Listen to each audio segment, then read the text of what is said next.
Welcome to Master the Game. I am Juice, and today I am with a awesome guest that I'm really excited to talk to, and that's Joseph Carriker of Green Ronin. He's the developer for the Blue Rose game line, as well as he's touched a lot of other products, and I'm really excited to dig into that. So Joseph, please introduce yourself, and we'll get started. Thanks, Juice. I appreciate it. My name is Joseph Carriker. I am a developer for Green Ronin Publishing. I am specifically the developer for the Blue Rose Age line of games, although, all of us sort of pitch in and help out generally across the board, which is why I've got credits in a pretty wide variety of things. Before I did Blue Rose with Green Ronin, I was the developer for the Song of Ice and Fire role-playing for quite a few years, and then I've been involved in the industry since about 2001 or so, and I have done all sorts of work for White Wolf, for Onyx Path. I did even before I was a staff developer, I did some writing for Green Ronin. I've also done some design and writing work for Wizards of the Coast for both third edition and as a staff member at Green Ronin. I did some work on some fifth edition material, specifically the Sword Coast Adventurers Guide. I've just kind of been at it for close to 20 years now and having a blast. That's awesome. I mean, obviously, you're living the dream. So, how long have you been into tabletop RPGs? Probably as well. And I know actually since I was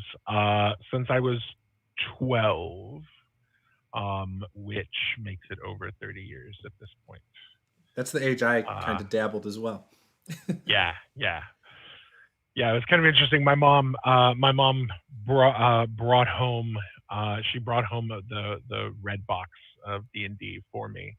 I had just the year and change before started reading The Hobbit, and I basically discovered the fantasy section at my elementary school, and she had seen the cover and thought it looked like something I would be interested in and brought it home, and boy was she right.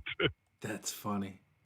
Yeah, it's funny you say that. My mom would not have let me get into D&D when I was 12. She bought into the Satanic Panic a little bit, and so when my mom brought that box home, she didn't know, but a couple of years later, there was some household strife based around all of that, up to and including the point where thanks to some conversations with some folks at our church, we ended up burning all of my D&D stuff in the front yard. But unfortunately, my mom was not aware that my Marvel Superheroes role-playing material was also a role-playing game. She sort of assumed that it was a comic book, and our pastor had given the okay on comic books. So I kind of slid that one under the wire there. That's funny. She and I both laugh about that now. She's much cooler with things these days. Right. Yeah, my uncle was in the Navy, and he had all of his old D&D stuff, and we had a couple boxes of it, like original stuff, in our shed. Totally. And she had a nightmare that she had been choked or something, and so she freaked out. And the next day, she found out that there was D&D stuff there. I remember she threw it all in the trash. So Lord. Yeah, nowadays like the same. My mom's actually cool with it all now. I had Hero Quest twice when I was a kid. She threw it out both times. Now it's So, but yeah, my mom, it was the same thing. And my mom. Well, it's so interesting to see how prevalent gaming has become these days in comparison to what things were when we were clearly much younger. So it's actually a little weird sometimes. Yeah. We had a neighborhood friend that got me into Heroes Unlimited by Palladium Books when I was 12. Totally. And so my mom didn't make the connection, just like yours, that this is D&D. Right. And so I was allowed to Right. go to his house. He was like 26. He was a friend of my uncle's, and Mhm. me and one other neighborhood kid used to go and play that over there. So That's awesome. yeah, so for Hero sure. for a hero. Yeah. So Blue Rose, what can you tell us about Blue Rose? I've never played it. However, I'm a fan of Fantasy Age and Dragon Age. Yeah, yeah. Um, If folks would like an example of play, actually, um, uh, uh, Charlotte from Valkyrie Gaming, which is a great streaming group who take games and dedicate about 3 or so sessions to teaching folks how to play new games. They actually invited a bunch of us from Green Ronin onto their show last week or so, and I went ahead and ran a session of Blue Rose for folks. So if you hunt up Valkyrie Gaming, you can find an example of it. So Blue Rose is a fantasy game. It's a fantasy RPG. It's based off of a genre of fantasy fiction that's referred to as romantic fantasy. Um, it's kind of a lot of the writers who are best known for writing what's called romantic fantasy are folks like Diane Duane, Mercedes Lackey, Tamara Pierce, right? They often tend to include protagonists who uh, sort of feel like outsiders. They often include. There's always an element of magic to the setting. Usually, there's an element of magic and fantasy to the setting. By and large, they tend to be mostly like just sort of settings with humans, like not a lot of the sort of what we think of as quote unquote traditional fantasy races. The magic tends to look a little more like psychic abilities than it does like anything overtly Kabbalistic or anything like that. And it often includes strong themes of like environmental consciousness and this sort of thing. So it's called romantic fantasy because it's really less about romance, but it is about relationships. And so the problems that the protagonists usually solve are as much about who they know and the kind of relationships that they forge, whether you're talking, it could be romantic relationships, but it could also be bonds of friendship, apprentice mentor relationships, familial connections. And so those relationships are often as pivotal in solving their problems as their ability with swords and spells and that sort of thing. And so Blue Rose is an RPG that attempts to sort of emulate that genre. The first edition of Blue Rose came out well over 10 years ago at this point. And it's noteworthy because, particularly at the time, it was one of the first settings that was very sort of forthright about presenting LGBTQ content as part of its world building. Like, so much so that it's not just, there's kind of this, for a long time in the industry, we couldn't talk about that sort of content. There's a whole bit of a holdover from the comics code and all of that sort of thing. And then there were settings where it was like, the bigotry doesn't exist, but neither did the setting really talk about what it meant to be queer in the context of that game or that setting. So Blue Rose was one of the first ones, though, that said not only is it acceptable and okay here, but it actively plays a part in the world building. The creation myth of the gods involves the love between two of its overall sort of male gendered deities. And there's a whole bunch of the setting building um, that that alludes to and includes queer people in sort of how the culture is built. And even today, it's still sort of a surprising thing to find in gaming to some extent. More than 10 years ago, it was practically unheard of. And Blue Rose kind of got a little bit famous for the number of very vocal opponents that it had, who I'm sure, as you can imagine, It's a had loud some minority. Let's be say. honest. Right. There you go. Lord, they're loud. But we're at Green Ronin. We're really proud of Blue Rose. Blue Rose was originally designed from sort of an original concept by a freelance writer by the name of John Sneed. And a lot of its development was in the hands of Steve Kenson, who is a longtime freelance designer and writer and developer, and has been at Green Ronin for quite a while, and Jeremy Crawford, who of course is sort of one of the muckety mucks over at Wizards. But yeah, and then a handful of years ago, after Fantasy Age launched, we decided that we wanted to do a new version of Blue Rose using the Adventure Game Engine, our Age system. And then it went through an incredibly successful Kickstarter, and we've been trucking right along ever since. How does it differ from Fantasy Age? Are there mechanics built in to make it different? There are. So its core mechanics are the same. You use 3d6, you add whatever your stat is for that roll in question, and then you compare it against a target number. Right. There are a handful of different elements, though. Our magic system does not use magic points. It is more of a psychic ability, generally speaking. Characters who have Arcana, which is what we refer to magic in Blue Rose as.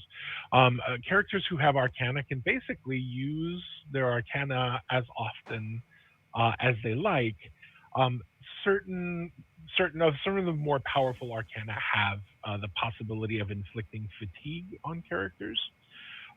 So it's less about running out of magic and more like doing the heavy lifting of magic over and over and over again can cause exhaustion, unconsciousness, and even potentially death in characters. Nice.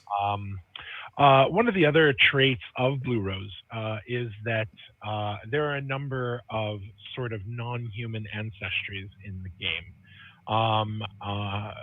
But the sort of kind of one of our trademark ones is what we refer to as Raiden. And Raiden are normal animals that have awakened to not just sapience, but full psychic ability within the setting. And Raiden are not, they're not pets. They're not simply companions. Raiden are people. They are folk within the setting themselves. Some nations within the setting of Aldea, the continent of Aldea, view them as, evil or cursed or, just don't want anything to do with them.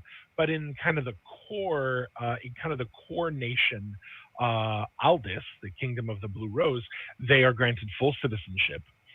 And the setting its culture has sort of evolved in interesting ways because of the inclusion of Raiden within the setting. That's interesting. So you were talking about it being one of the first to be really inclusive about the LGBTQ.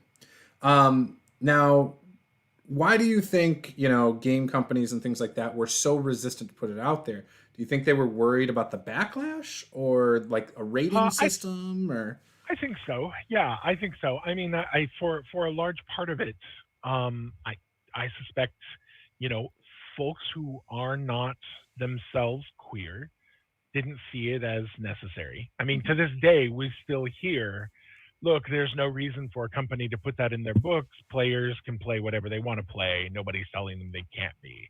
Yeah. Which, is not the same thing as inclusion. Correct. It's funny. I'm one of the founding members of a series of convention panels and workshops that we refer to as QD3, or Queer is a Three-Sided Die. And at these panels, we often talk about this subject. Like, as a queer reader, or someone who consumes all sorts of different kinds of media, but particularly if it's a form of media where you're telling me about your new setting, like it's not the Earth that I know. If you don't tell me where the queer people are in your setting, I assume that, like points in our history, if people are not openly queer, that's because there's bigotry that makes it dangerous to be queer. Right. And I think that a lot of non-queer people wouldn't even think of that concept. Like, for a lot of people, it's just, well, this is my setting and I just didn't really think about it and that's not a big deal. But they don't realize that to people who have lived in our society, who have had to hide at different points and different places in that society, if you show me, I know there are queer people, like there's no question of that. So if you don't show me where they're at, I assume it's dangerous, and that's a thing we have to hide within that setting, right? Yeah. Um, Do you think it's so I think, important to bring on, so say somebody's writing a setting, right? yeah, Hetero yeah, male, yeah, and he wants to sure, be inclusive. Do you think it's important that he brings someone on as like a consultant or a designer or something to help yeah, with that? Okay. yeah, absolutely. So I mean, particularly today, at the very least, I would say hire somebody to do a sensitivity read, and not Mhm. just over queer topics, but all sort of identities of marginalization. Right. Right. The reality is, those of us with, so as a cisgendered male, white, gay man, I have certain elements of marginalization, and then I have certain elements of privilege, right? Yep. And so it's very easy for me to make assumptions about what I think is correct and be totally wrong because I've never faced that style of marginalization, right? I may include elements in my writing that are totally inaccurate or offensive, Hmm. and do so entirely in innocence, right? And at that point, because no one can occupy all of those sort of various axes of marginalization versus privilege, in the same space. And Hmm. so, at the end of the day, if I'm creating something that's not just for me, but that's for a lot of people, I want to make sure that some of those people I'm potentially writing for are not othered by my Hmm. presentation, right? By my assumptions. And so, yes, at the very least, hire somebody to do a sensitivity read. You can find all sorts of folks. But ideally, hire somebody to help do some writing, or design, who are themselves queer or non-white or etc. Or female, or, yep. Yeah, absolutely, absolutely. Like, the reality is there was a point in time where so much of the gaming industry, people who worked in the industry, were people who met one another at conventions and things like that. And gaming for a long time was predominantly, but not exclusively, but predominantly, straight, cisgendered male, white, able-bodied, etc. um, but these days, there's no excuse for it, right? There's Hmm. no excuse if your design team is nothing but a bunch of white dudes, frankly. Right. And yeah, so these days it's literally a choice. And so be careful what you're saying about your work when you're making choices like that. That makes sense. Yeah, it's tough today because I see there's a lot of criticism out there for Yeah, everybody. I mean, yeah, yeah, whether it's you're creating a game and like you just said, if it's all white dudes, I see criticism against that. I see criticism against, like you said, the system of Blue Rose, or you yeah, know. yeah, So, but you're right. It's a choice whether you want to bring somebody in, and and I can't imagine it being that difficult to reach out to somebody who is a female or another race or whatever, and just say, hey, can you, like you said, a sensitivity reading, or yep, even just absolutely. asking them for input, what they would like to see might even go Sure, a long way. sure. So, And the other thing is, when you're designing for a voice that is not your own, mhm, um, there's two pieces of advice I have. One, be prepared to be okay with getting it wrong. right. A lot of designers I know, a lot of creators I know, will not be inclusive because they're afraid of getting it wrong. But I will tell you, being misrepresented is not as bad as being erased, Hmm. right? And especially if in your misrepresentation, you have people who are coming to you saying, hey, this ain't it, and you're willing to listen and take away from that, that's better, right? Nobody expects perfection, but what we do expect is a good faith effort to actually include, because you value who we are, not because you're afraid of what people on Twitter are going to say about you. Yeah. Right. And that's good. This was good because I'm obviously from that other side where, like, I'll see, for instance, I'm a big fan of Dragon Age, the video games. Totally. And like over the years, people have made a huge deal about who you can romance or which characters are gay or whatever or bi. And I've always been like, who cares? You know, like I still think that, you know, it just doesn't appeal to me. I don't care about anyone's sexuality. Person's a person to me. But what you're saying makes complete sense. And obviously, from coming from privilege, I can't put myself in your shoes or in somebody else's shoes that I can't fully relate with. So again, I think this is good. And, you know, if any of our viewers see it, hopefully they can take away the judgment glasses for a second and just think about it from someone else's point of view. Well, and like one of the valuable things about particularly like what you're talking about, you know, the various romances that can be played through in Dragon Age and that sort of thing. I mean, one of the cool elements of that is that it is a way of stepping into someone else's shoes to occupy a perspective that you might not ordinarily occupy.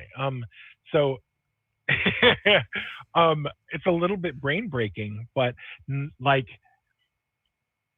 it's to be able to say I can't or don't play something that I don't myself associate with, right? Or I can't identify with that perspective, is actually very much a signpost that your identity has been catered to, because people who don't share your identity, we've had no choice, right? Like literally every television show and movie I've ever watched has a straight romance in it. Right. Hey, it drives me nuts too. Well, but I mean, the reality is though, you learn when you're sort of outside of that, you learn to find points of identification, and that's kind of a luxury, right? To be able to say like, I don't really get any of that. I'm not really going to worry about it. So yeah, it's kind of an interesting like dynamic in that regard. But yeah, so I really, really love games like Dragon Age, who have taken those steps, and even if it's just small flavor stuff, it also makes queer people feel seen. Yeah. You know, like, oh, hey, somebody remembers that we exist. That's super cool. Right. Like I'm starting to look at games more, I'm trying to through my daughter's eyes, because my wife's a gamer. She's actually what got me into D&D. I was into Palladium for years, but she pulled me into D&D. And, she's opened my eyes to things because some of our conversations were like how she was objectified when she went to college and tried to join a gaming club, and everyone was like, well, what is your character wearing? Chainmail bikini, crap like that. So she got out of it because of those people until she met me. And so now my daughter's 8. She's going to be 9 in a couple weeks. And, we play D&D every Sunday, just started this past weekend. She loved it. And we're going to continue to do it. And I love the fact that there's characters in the books that she can look at as strong female characters. Right. And that's not really in there in the older editions. And I like that she can see that now.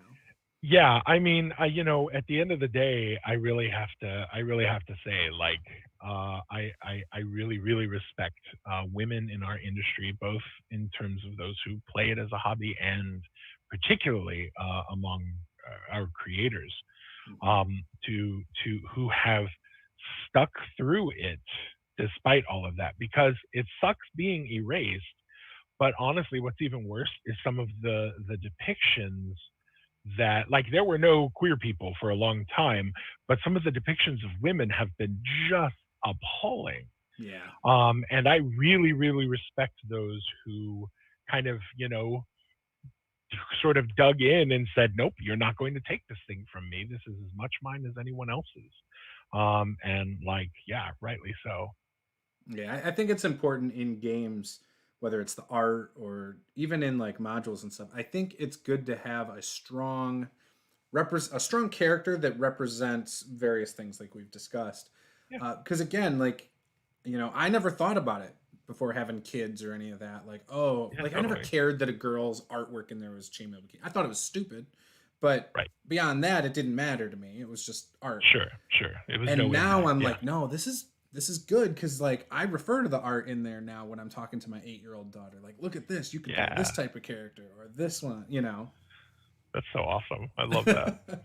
Oh, my daughter's hilarious. She comes up with some great stuff, like things that I wouldn't. None of my players would ever probably come up with in games. Yeah. You No, know. that's yeah.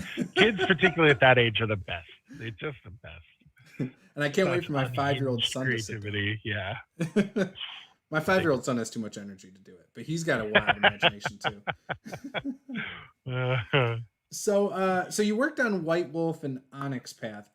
Which one did you work on first, and what was the specific oh games? well, so White Wolf was first. Okay. White Wolf has been around for quite a long time. Yeah. And weirdly though, so around 2000 when the third edition of D&D came out, and we had what we sort of refer to as the D20 boom. Right as the sort of core books were coming out, um, um, there were a number of others. They set up the open gaming license, the D20 sort of open gaming license, which allowed other gaming companies to create materials compatible for third edition D&D. And so into that, White Wolf, which is actually made up of a ton of old school D&D players, they went ahead and created Sword and Sorcery Studios, which was kind of their imprint for doing D20 material. So hilariously, like at the time, Wizards was releasing the 3 core rule books for D&D, sort of over a span of months. And Sword and Sorcery Studios managed to release their creature collection several weeks before the monster manual came out. Nice. So they kind of like swooped in there and got literally the first monster book for third edition D&D out. That's got to be huge. And that was them basically sort of putting together these ideas, and then they announced an open call where they were like, we want to see spells and magic items and this sort of thing. And it was actually there that so I submitted to this open call, and that was actually the first professional work that I got done. Nice. And then after that, I started doing more contract work and that sort of thing. And it was the folks at White Wolf, so it was sort of inevitable that I'd been playing White Wolf games for years, absolutely for years and years. And so it was kind of a natural transition. It was sort of a natural transition there. But I got to do a lot of work on the second edition of Exalted. A ton of design work on that one, and it's still one of my favorite games to this day.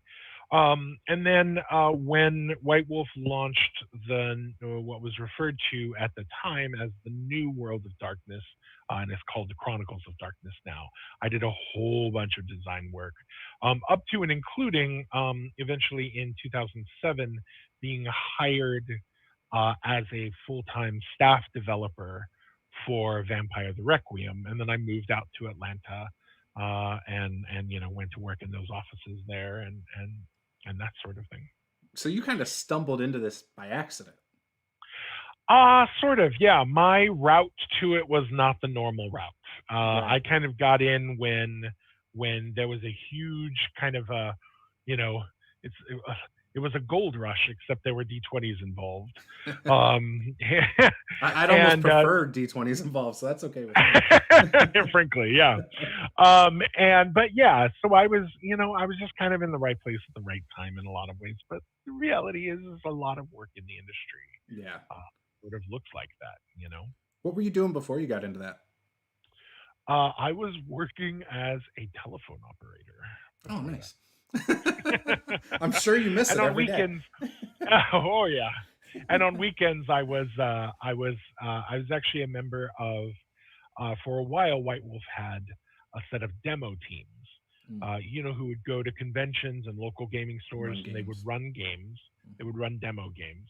And then, we were paid for that in company credit. And so I had been running one of these demo teams for a couple of years by that point. And so yeah, so always kind of peeking in around the edges, as it were. And then when the D20 boom happened, I just was caught up in it like everybody else, and haven't looked back since. That's awesome. So have you had to move to the West Coast because of the career then? Well, not until 2000, not until 2007.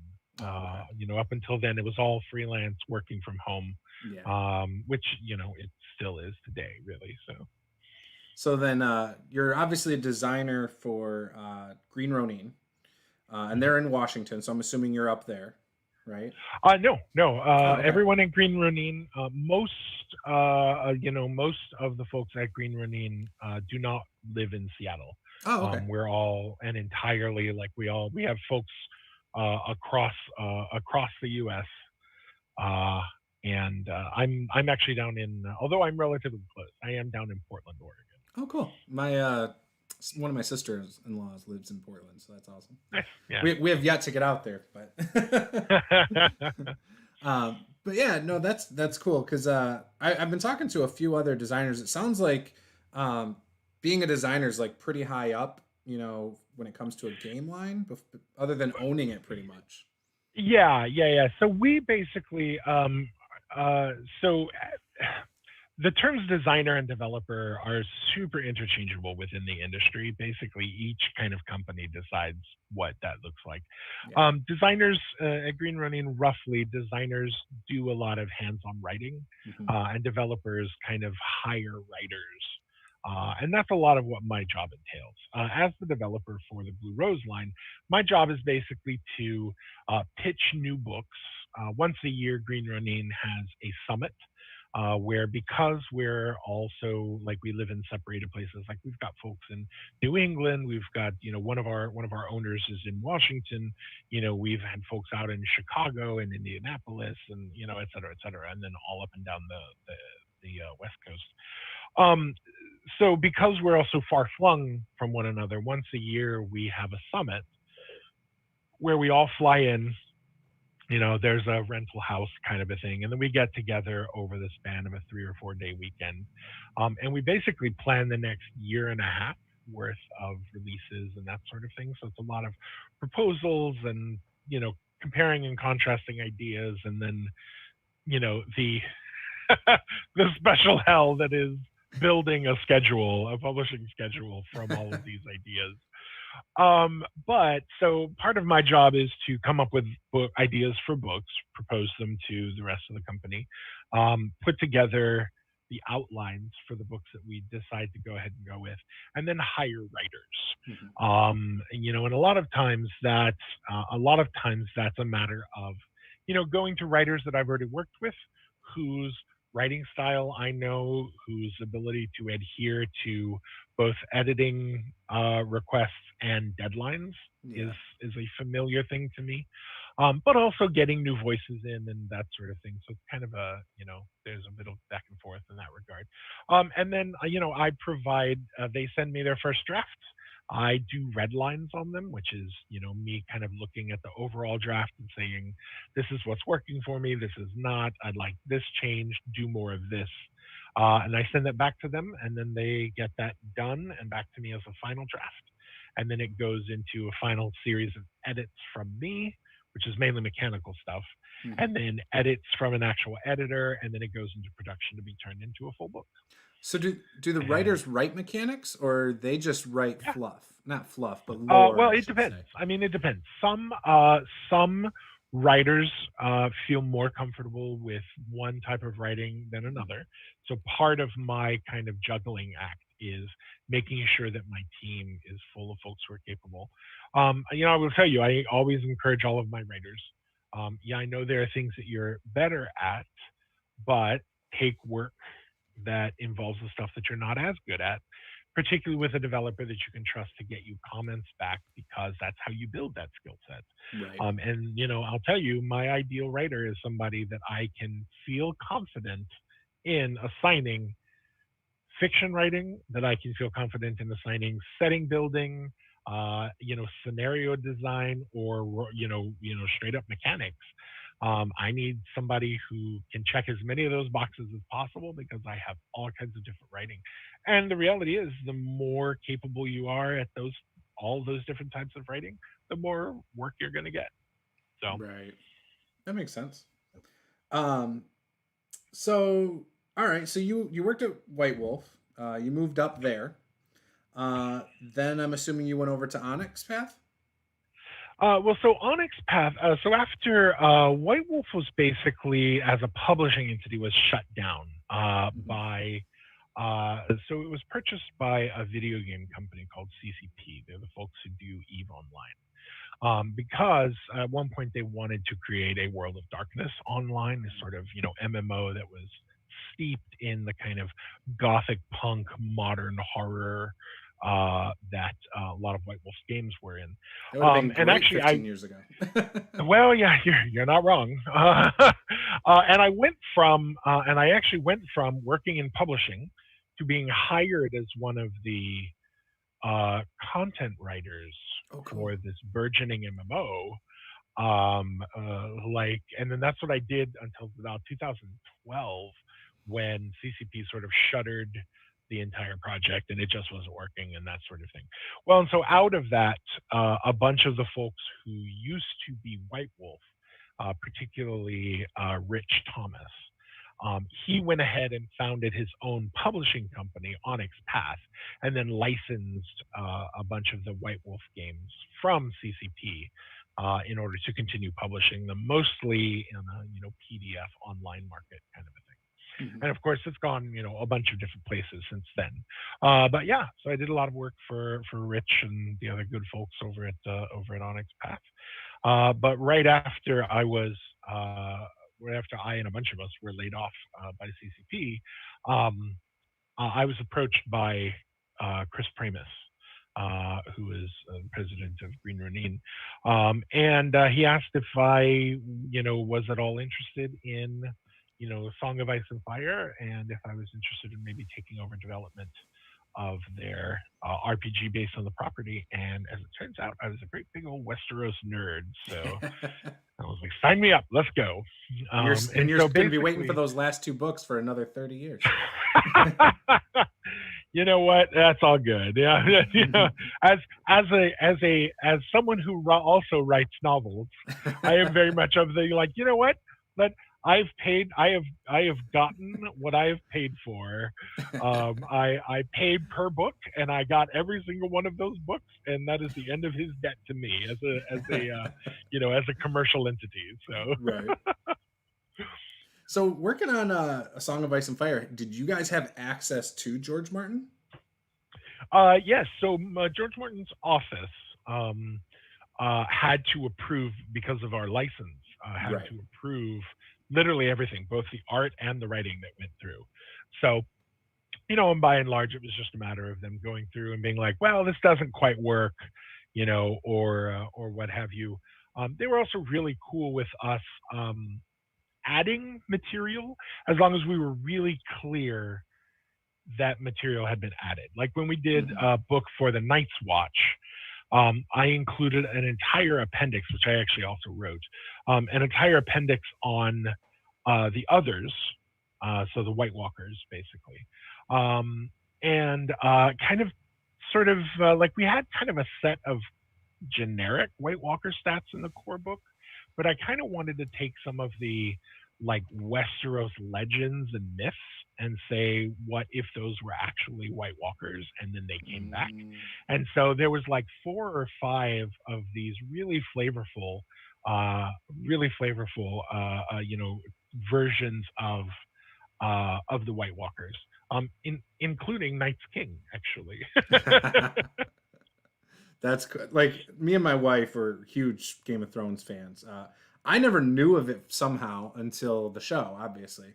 Yeah. And we would, the first 2 I think the second season may have been just about to come out on DVD. It was around 2013 is when we got into it. And so we bought the previous season and we watched it all the way through. We got married And right the day after our wedding, we got the second box set. So we watched all through that, like on our honeymoon. Like, we've just been hooked. And like we would invite people over for watch parties the last couple seasons. And my wife and I loved all of it, even the last season, even though we had like a couple of our little gripes, we were cool with it. But we had like friends that we almost were like, why did we invite them over? Like you don't get to come over anymore. Yeah, I know. I feel you. Right. I'll tell you, as somebody who grew up on comic books. Yeah. Right. And where you can take the same basic stories and the same basic characters and have them told and retold in so many different ways. There were things that I maybe would have wanted to see done differently, but that didn't necessarily mean that they were bad. They were just different, right? They were a different set of creators who were kind of presenting that part of the story that they thought, what they'd done previously would lead to.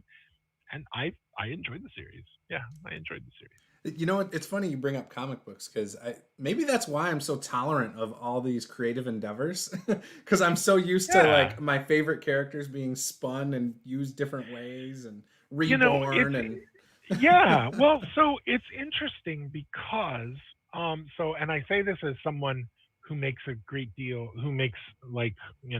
income from the fact that people can own intellectual properties and publish them and that sort of thing. But the concept of copyright has been has done some damage to human storytelling because there was a point in time where, if you look at the fact that like the stories of Robin Hood and the Arthurian legends, and there were so many different tellings and retellings that comic books are one of the few modern mediums we have that still upholds that version of human storytelling, where it's not necessary to create something from scratch literally every time you want to tell a story, especially when pre-existing characters and storylines will suffice for what you're trying to do. It's actually one of the reasons why I'm actually a really big fan, both in terms of my personal consumption of the art form, but also sort of in general of like fan fiction. Because I think that it's a fantastic way of sort of reclaiming that aspect of human storytelling that says, no, I don't like, there's a set of characters who will work perfectly for this story that I would like to tell. And so I don't have to go through all the effort of creating an entirely new set, literally just so that they're different. Right. Like just so that they're different sounds like a terrible reason to do any of that sort of thing. And like when you have things that will, already work. So yeah, that's a gripe I have about a lot of things, whether it's an RPG or whatever, just making something different for the sake of being different. I'm not a fan of that. So working with IPs, which obviously Green Ronin does all the time, and there's a couple other companies that do it a lot. I've always heard it is the biggest pain in the ass. Well, it can be, right? I mean, at the end of the day, the real difficulty of it is that it literally adds an extra step to publishing for us. Because with every license, there's always an outpay. There's always an outpay to pay for the license. Yep. And it's a weird balancing act because the more popular the license is, the more it's going to cost, but also potentially the more you could sell. But if it's too far in either direction, it gets difficult. But the other aspect is approvals. Nobody who gives you a license to create something based on their property is just going to say, hey, sign on the dotted line and go nuts. They always want to see what's being put out there. And so that usually means an extra depending weeks to months added to the production schedule, literally just based on putting it in front of these folks and then praying that they have the bandwidth to sit down and take the time to read through everything or look through all of the art, and in the process, like they've got deadlines that they're trying to meet at the same time. And, so it gets to be a mess sometimes. Yeah, it is a logistics nightmare sometimes. But, when we end up with such great games like, the Dragon Age RPG. That book is so gorgeous too. I got the Yeah, Dragon Age or book like, right here. oh, I it's always have it on my beautiful. table. I love this book. With good reason. It's With good so reason. great. It's an incredible book. And like, the one that we did not too long ago, The Expanse, is just I hear that's incredible. great. Like the result, oh my Mhm. God. Like I'm a big Expanse nerd myself, and I did not have the opportunity to actually work on the game. So I was sort of like peeking over the edges, watching everything that was happening, salivating like a fool. Yeah, so gorgeous work, absolutely incredible. Is that And yeah, hard? so it's super rewarding. It can be, yeah, Like it can when be someone real else is hard. working on when someone's working on the IP Yeah, and you love it and you're not in yeah, it. yeah, and you're Do just you like, do but anything to get in on it? what Like, about me? Sometimes I will just be like, all right, look, give me like 5,000 words. Like I can carve out the bandwidth for 5,000 words of writing. I just want in. right. Yes, absolutely. It can be very difficult. That's awesome. So, are there any IPs out there that aren't claimed right now, or you don't know if they're claimed, that you would love to work on? Oh, that's tough. I mean, honestly, I'll be very honest with you. One of the great things about working with Chris and Nicole and Hal, who are, of course, the owners of Green Ronin, Chris Pramis and Nicole Lindrus and Hal Mangold, is that they are very open to us approaching them and being like, all right, look, I'm sorry, I'm going to fanboy at you about this thing for a while. And would y'all be willing to? Here's why it will make a great game, Right. he said eternally at the summit. And and they will always seriously look into stuff and that sort of thing. Honestly, it was because of not just my enjoyment of the series, but in particular, the editor for Nisaba Press, which is the fiction imprint that does publishing of fiction set in Green Ronin's various game worlds. And she also runs the editing department at Green Ronin, James Gates. She and I were both huge fans of the fifth season series by Nora K. Jemisin, which is just this incredible trilogy of books. And so the two of us kind of got together and plotted our pitch for it. And so it's a game that we're doing that's in production right now, and I'm acting as developer for it. And I've got an incredible group of writers working on it, and yeah, it's going to be a ton of fun. Awesome. So yeah, I'm really fortunate in that regard, that if there are ever any IPs like that, I can usually, unless I know it's just something absurdly huge, I can usually be like, all right, can we please do this? Is this a thing we can do?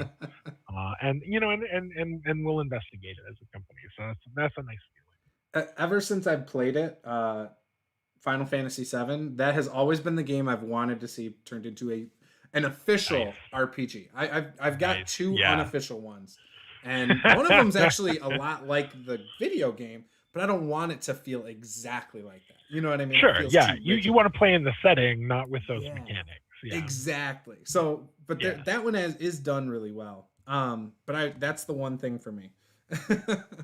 Yeah, I feel you. So we are running out of time, but I do still have a few more minutes. Con season is obviously infinitely on hold. How has that affected? How has that affected you guys? Obviously, that would hurt sales, right? So yes, I mean, not just conventions, not just the shutdown of conventions, but the shutdown of distributors. Yes. For the past multiple weeks. I mean, distributors are the means by which regular influx of capital comes into gaming companies, at least those who, deal with distributors, with a distribution network. And it's been tough. Like, it's been really rough. Like, Green Ronin has had to see some folks that we love laid off. Lost your office too, I think. Chris sort of maintained a company office in down near Pike's Place, in Seattle, and in order to and like our management doesn't talk about everything that's going on, but like the reality is, everybody who works there, we were like, look, we recognize the reality of what's going on. And like they have taken, and I don't know if I should be saying this, but team management has taken pay cuts before they were willing to, inflict any on the rest of us. And they have done literally everything that they can to kind of, shift gears and try and do that. And at Green Ronin, we've really worked to do the same, right? Like we've changed the way some of what we're releasing right now is, in hopes that we can sort of create a stopgap until distribution gets back up and going, and hopefully things return to a little closer to normal. But yeah, it's been rough. And con season, honestly, when we still weren't sure whether or not Gen Con was going to be canceled at all, our bosses were very clear, like, look, we're not going to require anybody to go to Gen Con. Good. I mean, they absolutely look out for us. The reality is, like, not to speak of anyone's stuff but mine, like I'm diabetic, and same here. This sort of thing. Yeah. I quit my job basically last week. They wanted me to return to work, and I said I can't. And dude, I'm so sorry. Oh no, nobody it's okay. should have to make that decision. My wife works from home. She does really well, so we're okay. That's awesome. That's awesome. But nobody should have to. It was a tough choice, though. Like, it's such bullshit. Yeah. Yeah. But yeah, so they, like, it being canceled was not terribly surprising. And yeah, we're definitely going to miss the sales. But hopefully, we'll probably be involved in some of the online content and stuff like that. Like Green Ronin was involved with ZoeCon a handful of weeks ago, which is the online convention that's run by Zombie Orpheus Entertainment. Okay. And so, we had some of our freebooters, who are our demo teams, running online games, and a whole bunch of the dev staff and writers and whatnot were doing panels there via Zoom and that sort of thing. And so we'll probably do a whole lot of the same sort of thing and then some. That's cool. Heck, anyone ever wants to come on my channel and just talk for an hour and do a panel, well, I think you're talking to several folks. Yeah, I think you're talking to several folks already. So good. Well, I tell you, you've chosen well. Because I know you were talking to Crystal and Steve, right? Crystal's next Thursday. Crystal, yeah, excellent. It's crazy how quick Crystal is the best. I know. She's worked on some books that I like the Galarian Inner Sea World. Yeah. Oh yeah. Well, I will tell you, I'm so excited about that. Like, Crystal is the real deal. Yeah. She is definitely a Renaissance woman, because she does writing, she does development, she does layout, she does art. Like, she will, like, if you leave her to it, she'll just create a whole book out of literally nothing, and you're just like, how did that happen? Perfect. That's what I like. Right, exactly. Yeah. So I was supposed to meet with Owen too. Owen had something come up, but I'll have to reschedule with him. Yeah. So I was excited about him too. He's a great person to talk to, in person or otherwise. Yeah, I had been talking to someone over there through email about setting up a game, and it never materialized for some reason. Like I had sent a couple emails and didn't get a response. Yeah. But I know you guys were busy and stuff, and he even said like, "Oh, I got an hour here," and I'm like, "An hour's not long enough to play a game." No. Yeah, no. So I'm gonna keep doing that because I want to play with some people. Do it, yeah. That would be fun. That would be a lot of fun. Like, well, and we've been shifting gears in terms of, making ourselves available to do these sorts of things, and that, because I mean, we're all stuck at home now. So right. Yeah. No, I definitely want to get something set up there. And there's something cool about playing with the people who made the game. Like, I've played with people who have made other games, and it was cool because you get a little bit of an insight, like afterwards they'll tell you about the mechanic that they came up with. Totally. The stories are one of our design principles is that, like, there will always be, when you're designing a game, there will always be an element of the game that you take for granted, that never actually makes it into print, because it seems so foundational that you never actually think to say it. Yeah. And so as a result, like sometimes sitting down and gaming with somebody is the only way that that element even bubbles to the surface. Right. So yeah, I feel that. That's awesome. So it looks like you've written your own books as well that aren't necessarily RPGs, correct? Two Yep. of them? I'm a baby novelist. Yeah. So so my first novel was about a team of LGBTQ superheroes, and it's called Sacred Band. And it basically so it's kind of it takes place in a setting where superheroing is not legal. Okay. It's definitely one of these things like if you want to fight crime, you join the police force as a superpowered officer.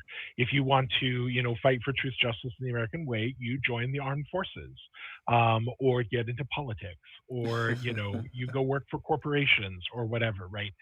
So the setting has had superheroics for superpowers for a while, but has no more room for superheroes.